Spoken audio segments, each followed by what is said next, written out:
Les amis, bonjour, j'espère que vous allez bien et bienvenue pour la 101ème vidéo de la chaîne YouTube. Ça me fait super plaisir de vous accueillir sur celle-ci puisqu'elle va être chill. Avant de débuter la vidéo, je tenais à dire que j'ai bien reçu les demandes spéciales pour les What If et ne vous inquiétez pas, je vais en écrire prochainement dans l'épisode 2 sur la série Raditz. Oui, j'ai bafouillé. Mais j'ai quelques formats de vidéos à faire renaître aussi, dont les histoires de personnages, les quiz et pourquoi pas des vidéos plus détentes avec des réactions, peut-être que ça vous plaira. Bref, bienvenue dans une nouvelle vidéo dans laquelle on va parler de deux personnages très importants dans Dragon Ball. Accrochez-vous car il y a pas mal de choses à dire. On commence avec Piccolo, l'être démoniaque qui autrefois terrorisait les humains, et ce, il y a des siècles avant la naissance de Sangoku. Daimao Piccolo, pour être plus précis, est la partie maléfique qui s'est séparée de Kami, dieu de la terre. Après avoir apporté la terreur sur Terre, celui-ci fut enfermé par Mutaito, le maître suprême de Muten Roshi, au prix de sa propre vie, grâce à la technique ultime, le Mafuba. Quelques siècles plus tard, Daimao Piccolo a été libéré par Pilaf, ainsi il a pu reprendre son règne de terreur avant de croiser le chemin de Sangoku. Mais indirectement, car en réalité c'est le sbire de Daimao Piccolo, donc Tambourine, qui a éliminé Krillin, car il était un participant du Tenkaichi Budokai. Ce qui fait que Sangoku a vengé son meilleur ami en éliminant Tambourine, avant de piquer la curiosité de Daimao Piccolo. Le temps que Sangoku puisse boire l'eau sacrée afin de le rendre plus puissant, c'est Muten Roshi qui part à la rencontre du puissant Daimao Piccolo qui s'apprête à utiliser les Dragon Ball pour obtenir la jeunesse éternelle. L'idée de Muten Roshi à ce moment-là est d'utiliser la technique que son maître suprême a autrefois utilisée pour enfermer le Daimao Piccolo, donc le Mafuba. Même s'il sait que sa vie s'arrêtera à ce moment-là, ce n'est pas ça qui empêche le vieux maître de s'exercer, et après un échec cuisant, le Mafuba n'a pas été correctement manipulé et donc Muten Roshi perd la vie. Quelques temps s'écoulent avant que Sangoku n'entame sa revanche face à Daimao Piccolo. Ainsi le démon a pu causer la terreur partout où il se rendait, personne n'était assez puissant pour l'arrêter. Un magnifique combat se déroule face à Sangoku, combat qui se soldera par la victoire du petit terrien après être passé à travers le corps de Piccolo. Ainsi, avant de mourir, Daimao Piccolo donne vie à une réplique de lui-même. D'après deux versions, il s'agirait du fils de Daimao Piccolo, même si la vraie version est qu'il s'agit en réalité de lui-même, mais après renaissance. Bref, 3 ans après sa défaite face à Sangoku, Piccolo Junior décide de participer au 23e Tenkaichi Budokai dans le but de prendre sa revanche contre Sangoku, et le combat sera titanesque, mais la victoire reste celle de Sangoku. Piccolo a tout de même montré des aptitudes au combat vraiment impressionnantes, car mine de rien, il n'a que 3 ans à ce moment-là, et il faut aussi savoir que Sangoku a passé 3 ans auprès de Dieu pour s'entraîner. Dragon Ball s'achève ainsi en ce qui concerne Piccolo. Après, pour Dragon Ball Z, il y a du changement à constater, et ce sont des changements vraiment intéressant à observer pour vraiment comprendre l'évolution du personnage. Par exemple, Dragon Ball Z se déroule 5 ans après la défaite de Piccolo, et durant toutes ces années, le démon Namek ne s'en est jamais pris à Sangoku. Pour quelle raison? Est-ce parce que Sangoku a un enfant? Piccolo a-t-il fait preuve de pitié? Personnellement, j'en doute, car l'élément déclencheur lié au changement du personnage n'est pas encore arrivé. Il fait la rencontre d'un mystérieux inconnu qui se nomme Raditz, et qui est à la recherche d'un certain Kakaroto, mais cela n'évoque rien à Piccolo qui choisit l'affrontement en quelque sorte. Le démon Namek sera impressionné par le niveau de puissance de l'inconnu qui ne préfère même pas se préoccuper de lui, ce que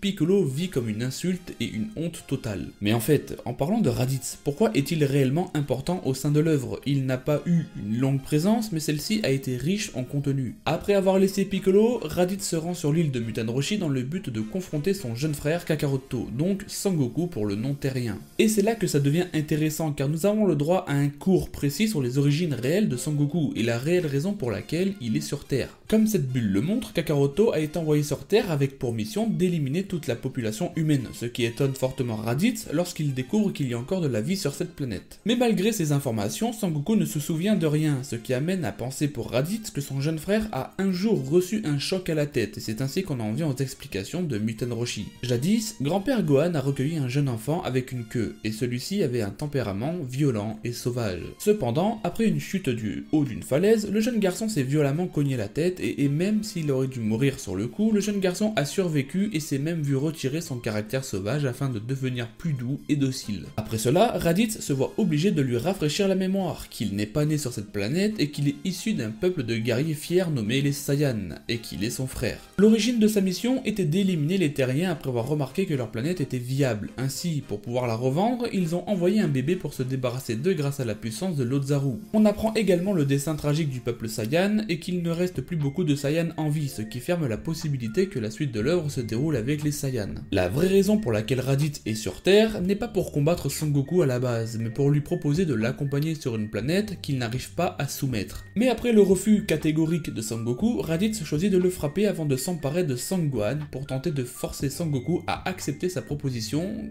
puis il prend la fuite. C'est à ce moment-là qu'on retrouve Piccolo qui était finalement sur place et qui a pu écouter la conversation. C'est ainsi qu'une alliance, pour le moins imprévisible, se forme, Piccolo et Son Goku rivaux de toujours face à Raditz. Le duo part à la rencontre du Saiyan dans l'idée de l'affronter, et le combat va être plutôt sympa à regarder. On découvre un Piccolo entraîné qui a mis au point une ultime technique, le Makenko Sapo. Cette attaque est telle qu'elle a pu détruire une partie de l'armure de Raditz, qui pour rappel est une seconde peau pour lui. Lui-même dira d'ailleurs que sans cette armure, il aurait certainement péri. Bref, tout au long du combat, on remarque que Piccolo et Son Goku forment un bon duo, et que les attaques sont plutôt bien menées. Ils sont bons stratèges tous les deux, et sont assez expérimentés pour unir leurs forces. Mais le combat ne pouvait se solder que par le sacrifice de Son Goku suite à une nouvelle tentative du Makenko Sapo de Piccolo. Le rayon heurte Raditz et Son Goku et passe même au travers d'eux. Ce sacrifice de Son Goku marque à ce moment-là la revanche de Piccolo puisque son rival vient de mourir de sa main. Ainsi, les hostilités semblent être étouffées. Mais un détail que j'ai négligé durant le combat, c'est qu'à un moment, Sangwan parvient à s'extirper de la capsule de Raditz, et cet exploit a surpris Piccolo, qui a vu en ce jeune garçon un potentiel énorme. Après avoir fait connaissance avec le jeune Gohan, Piccolo se fait la réflexion que ce jeune sera certainement son pire ennemi à l'avenir, et cette phrase a un sens monstrueux pour la suite. Il est d'ailleurs le premier personnage à comprendre que Sangwan est doté d'un potentiel ravageur, qui un jour, s'il est bien exploité, fera de lui un guerrier unique en son genre. Piccolo annonce à Sangwan qu'il lui laisse 6 mois de survie pour le mettre à l'épreuve, avant de lui enseigner un réel entraînement, ainsi l'entraînement du jeune terrien débute. Une phrase fera tilt, Piccolo dit à Sangwan que s'il veut trouver un fautif, qu'il accuse plutôt son destin comme lui. Cette phrase fait réagir Kami puisqu'il dira à Popo qu'il trouve Piccolo différent, qu'il est toujours foncièrement mauvais, mais qu'il a l'impression qu'il a perdu son agressivité et sa perfidie, et Popo appuie cet avis puisqu'il répondra qu'effectivement l'ancien roi démon n'aurait jamais entraîné le fils de son rival. Et le changement de Piccolo aura une meilleure précision suite à ces bulles, qui disent que Kami s'est rendu compte que Piccolo avait changé lorsqu'il a éliminé Raditz. Car jusqu'à maintenant, lorsque quelqu'un se faisait tuer par un démon, son âme ne pouvait pas trouver le repos, et elle errait dans le néant pour l'éternité. Or, Raditz a pu accéder à l'au-delà, ce qui penche à croire que oui, Piccolo a changé. Kami dit également que leur destin est lié et qu'ils sont tous les deux destinés à mourir dans 1 an, et que Piccolo souhaite laisser une trace en ce monde, et que pour ce faire, il doit passer par le fils de Sangoku. Par la suite, Piccolo entraîne Sangwan, et c'est durant ces moments d'entraînement intensif que Piccolo se lie d'amitié avec le jeune terrien, car celui-ci semble avoir cerné Piccolo comme le montre ce scan. Le jeune terrien lui révèle ne pas avoir peur de lui, et que même Sangoku pense qu'il n'est pas aussi malfaisant qu'autrefois. Les semaines défilent, Piccolo et Sangwan sont prêts, ainsi que le reste des Z-Warriors. Les combats se déroulent, Yamcha, Chaos et Tenchin Han trouvent la mort, et après une frappe de Sangwan sur le terrible Nappa, le Saiyan colossal s'énerve et s'apprête à éliminer Sangwan, mais c'était sans compter sur l'intervention de Piccolo qui choisit de sacrifier sa propre vie pour sauver celle du jeune terrien. C'est à ce moment-là que Piccolo se confie. Il remercie Sangwan car c'est le seul avec qui il a vraiment pu discuter et qu'il a apprécié tous ces mois passés en sa compagnie. Ainsi, ses derniers mots sont « tâche de ne pas mourir ». Ainsi, la fameuse phrase qu'il avait sortie 1 an plus tôt, que Sangwan allait probablement devenir son pire ennemi, s'avère en réalité qu'il devient son meilleur ami et mentor. Père de substitution, également comme beaucoup le disent. Cette scène nous a prouvé que Piccolo a bien changé et que comme l'a dit Kami, il est moins maléfique. C'est ainsi que l'idée se renforce, Sangoku a le don d'adoucir ses ennemis. Pour le coup, c'est plutôt Sangwan l'élément déclencheur des changements en Piccolo, et c'est une très belle histoire d'amitié qui a pris naissance entre ces deux personnages. C'est là un grand impact au sein de l'œuvre, car Piccolo était le personnage le plus maléfique de l'œuvre jusque-là, il avait un vrai désir de conquête et d'infliger une terreur profonde aux humains, mais il semblerait que le caractère doux et innocent de Sangwan a réussi à percer la carapace de notre Namek, qui deviendra par la suite des aventures un allié proche et précieux de la Z-Family. Quant à Raditz, j'en ai vaguement parlé car il n'a pas une présence bien conséquente, mais pour le peu qu'il est apparu, il faut avouer qu'il a été utile et qu'il a vraiment apporté quelque chose d'impactant à l'œuvre. En effet, le personnage a permis d'introduire les origines de Sangoku, les origines des Saiyans, il ouvre une nouvelle dimension à l'œuvre avec une mythologie vaste qui sera le sujet de la longue saga Namek. C'est un monde plus mature qui s'ouvre à nous, fans de l'œuvre qui ont toujours toujours eu cette question en tête, d'où vient ce jeune garçon à la volonté d'acier, à la force et à la résistance surhumaine, à la queue de singe? Oui, Raditz répond à ces questions et apporte un tas de sujets riches pour introduire les futures menaces de Dragon Ball. Voilà les amis, cette vidéo prend fin, j'espère qu'elle vous a plu. Moi personnellement, je me suis régalé à vous l'écrire, j'ai pris grand plaisir à relire les chapitres pour vraiment approfondir mon script. Je tenais à vous remercier pour le soutien, pour votre présence sous les vidéos depuis plus d'1 an. On a réussi à réunir plus de 11 800 passionnés de l'œuvre et je compte bien en réunir davantage. Merci à vous de m'avoir regardé, n'hésitez pas à vous abonner avec la petite cloche, à liker, partager et même commenter cette vidéo. Moi je vous dis à très vite pour une nouvelle vidéo, prenez soin de vous les copains,